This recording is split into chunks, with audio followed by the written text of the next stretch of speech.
Hello and welcome to Wisdom Trek. This is Guthrie Chamberlain, and I'm your guide to wisdom and creating a living legacy. Thank you for joining us for our 7-day-a-week, 7 Minutes of Wisdom podcast. This is day 118 of our trek, and for the past 2 days we explored the reasons we make excuses, which is primarily fear, and then we discovered the types of excuses that we make. Today we will learn how we can eliminate these excuses forever. Please make sure that you listen to all 3 episodes on excuses to understand the full story. And as a reminder, in celebration of our 100th day of Wisdom Trek, please check out wisdom-trek.com and sign up for our free Wisdom Trek t-shirt drawing, which will take place on October 5th. We'll be giving away 7 Wisdom Trek t-shirts. We are recording our podcast today from our studios at the Big House in Marietta, Ohio. Our big news for today is that our 6th grandchild, Evelyn Grace, was born at 12:53 a.m. Friday morning. She is the daughter of our middle son Barnabas and his wife Leisha. All 3 of them are doing very well. We are so thankful and blessed. We now have 3 grandsons and 3 granddaughters. Granny and Gramps hope to be able to visit Grace within the next few days after she and Leisha have a time of rest.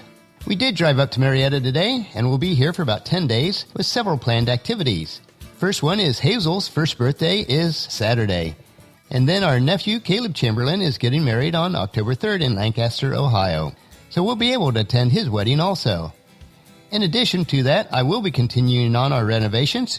It is slow, but life is a marathon, and the Big House will probably be around a lot longer than I will, so there really is no rush. Perseverance and consistency is always the trail to long-lasting success. One way to ensure success in our daily trek is to make sure that we eliminate excuses, because excuses will stifle your results and make you much less effective. So it is time to head out on our trail today and look for the trail markers, which will teach us how to eliminate excuses forever. The markers are not hidden, but you do need to follow their instructions if you want to successfully navigate the trail of no more excuses. As we study these trail markers, it is important to understand that our excuses lead to stagnation and a life of regrets.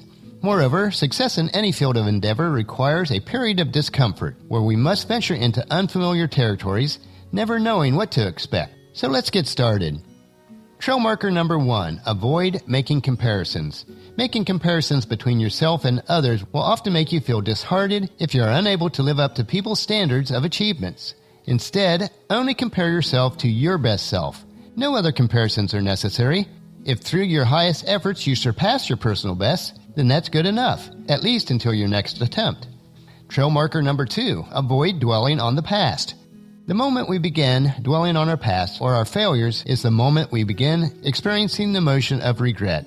Immediately, we look to point a finger at someone or something else in order to justify our failures, instead of taking responsibility for our decisions and actions. As a result, we begin to rationalize and making excuses for our failed attempts. If you begin today by focusing on the present moment rather than on the past, then it will help you to throw all your excuses out the door. Yes, by all means, we do need to learn from our mistakes and failures, but do not use them as a platform for your encyclopedia of excuses. Or as the Apostle Paul wrote in his letter to the church at Philippi in chapter 3, verses 13 and 14, "No, dear brothers and sisters, I have not achieved it, but I focus on this one thing, forgetting the past and looking forward to what lies ahead. I press on to reach the end of the race and receive the heavenly prize for which God through Christ Jesus is calling us." Let's move on to trail marker number 3. Begin by asking questions. The moment you catch yourself making excuses, immediately ask yourself the following set of questions. How badly do I really want this? Why don't I have what I want? And the third question, what excuses are getting in my way? These questions will essentially help you to identify the gap between your current and your desired realities. This likewise will help you to get a better understanding of the circumstances that are holding you back from getting what you want most out of life. The moment you identify the excuses, examine what you are lacking, question the validity of your excuses, and take immediate action to fill these areas with everything required to keep moving you forward towards your goals and objectives. And then ask yourself, is this the genuine reason, or is it simply an excuse? If this is an excuse, then what am I currently lacking? What do I need specifically that will help me move beyond this excuse? What's the next step I need to take right now that will move me closer to my goals? And trail marker number 4, focus on solutions and opportunities. When making excuses, we often focus on problems, regrets, and on the things that just didn't work. Therefore, to eradicate excuses from our lives, we must instead begin focusing on solutions, opportunities, and on the things that did work. It's a simple shift, but if we keep this principle at the forefront of our minds when making excuses, it will immediately transform our perspective of the situation at hand. Trail marker number 5. Often the excuses we make are the result of a lack of perspective. We simply don't have or know about the bigger picture. It is like looking through a keyhole. You never see the entire room, only a small section of the room. Say, for instance, you look through a keyhole and saw paper scattered all over a table. It would be easy to assume that the entire room was an absolute mess. However, we don't have the full picture, do we? The rest of the room could be clean and spotless. However, our lack of perspective is preventing us from seeing the bigger picture. Seek alternate perspectives by asking other people for their opinions, comments, and feedback. Get an understanding of how they see the situation before you commit to making your excuses. Trail marker number 6. Accept full responsibilities for failures and mistakes. Excuses are often made because we simply don't want to take responsibility for our shortcomings. When we do take full responsibility for all of our failures and mistakes, we begin to gain confidence in ourselves and our own abilities. Moreover, we begin to feel empowered because life is no longer built on luck or good fortune, but rather on our abilities to successfully adapt to the changing conditions that life throws our way. Trail marker number 7. Learn from past experiences. Instead of making excuses, commit to learning from past experiences in order to better yourself for the future. Ask yourself, what can I learn from this experience? What has this experience taught me about myself, life, and others? How can I use this experience to do better in the future? And what action can I take right now that would help me to step in this direction?